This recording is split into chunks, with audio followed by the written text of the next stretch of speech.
fait des orientations. Voilà. Question principale.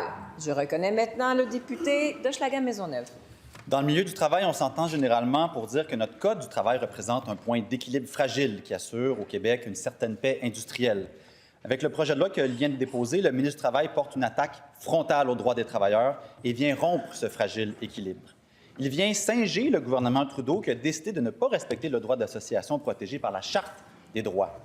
Que la CAQ singe Trudeau, il faut le faire, Madame la Présidente. Pourtant, il n'y a même pas 6 ans, le ministre a fait adopter son projet de loi, le projet de loi 33, sur les services essentiels. Il déclarait ceci: « Avec le projet de loi 33, nous assurons l'équilibre entre le droit de grève des salariés ainsi que la protection de la santé et de la sécurité de tous les citoyens du Québec. » Eh bien, le débat des services essentiels, il avait l'air pas mal réglé en 2019. C'est le ministre du Travail lui-même qui l'avait réglé, ce débat-là. Qu'est-ce qui a tellement changé depuis 2019 pour que le ministre se renie de manière aussi flagrante? Pourquoi vient-il aujourd'hui rompre cet équilibre en attaquant le droit des travailleurs et travailleuses du Québec? La réponse du ministre du Travail. Merci, Madame la Présidente. En fait, les droits des travailleurs reconnus dans le Code du travail puis dans la Charte des droits et libertés de la personne sont totalement respectés.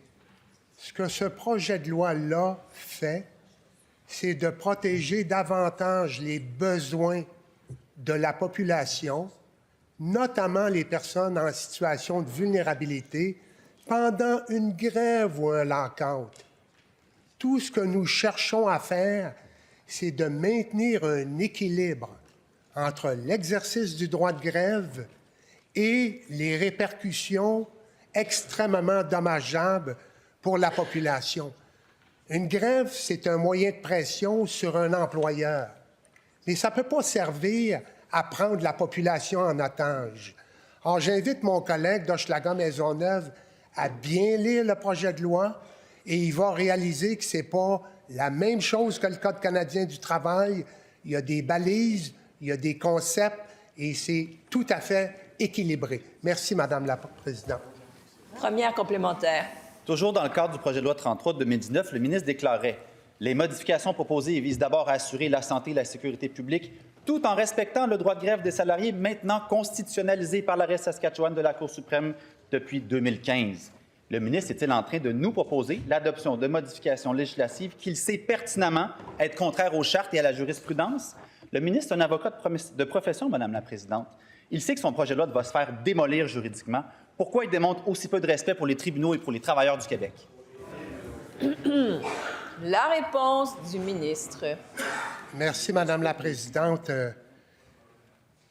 C'est les Québécois et Québécoises que nous voulons d'abord et avant tout respecter. Les syndicats ont un mandat.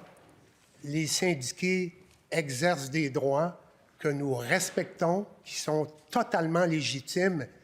Mais on ne peut pas tolérer, tout le monde a son exemple, de conflits de travail au Québec qui ont eu des dommages importants. Je le répète, la décision de la Cour suprême en 2015 à Saskatchewan, on connaît les critères et lisez bien ce qui est dans le projet de loi pour vous assurer que ça sera appliqué de manière équilibrée. Merci. Deuxième complémentaire. Je ne comprends pas d'où ça sort, Madame la Présidente. Je ne comprends pas l'urgence. C'est-tu préventif contre la grève des CPE qui s'en vient dans une couple de semaines? C'est-tu une vengeance contre la grève des profs, la grève héroïque de l'an dernier? Il n'y en aurait plus de profs dans les écoles sans cette grève-là. Bon, messieurs, dames, je suis debout. Je vous rappelle l'article 32, le décorum.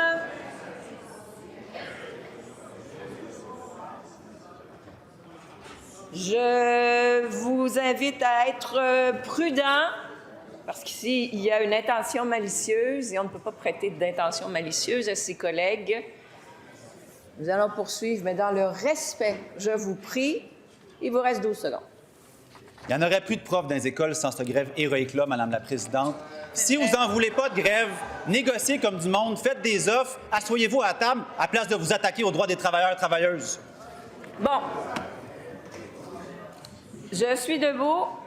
À nouveau, je vous rappelle notre règlement, le décorum. Vous gardez le silence, demeurez respectueux. Attention à vos propos. Je veux entendre la réponse du ministre. Oui, merci, Madame la Présidente. Encore une fois, je vais le redire, on ne s'attaque pas aux droits des travailleurs. On veille à la protection de la population. Il y a eu des conflits de travail.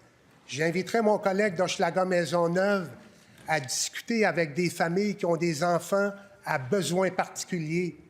J'inviterai mon collègue à discuter avec des familles endeuillées. J'inviterai mon collègue à discuter avec des personnes qui ne peuvent pas se rendre à l'hôpital, qui sont à faible revenu et qui ont des problématiques de transport. Il y a beaucoup d'exemples, Madame la Présidente. On s'intéresse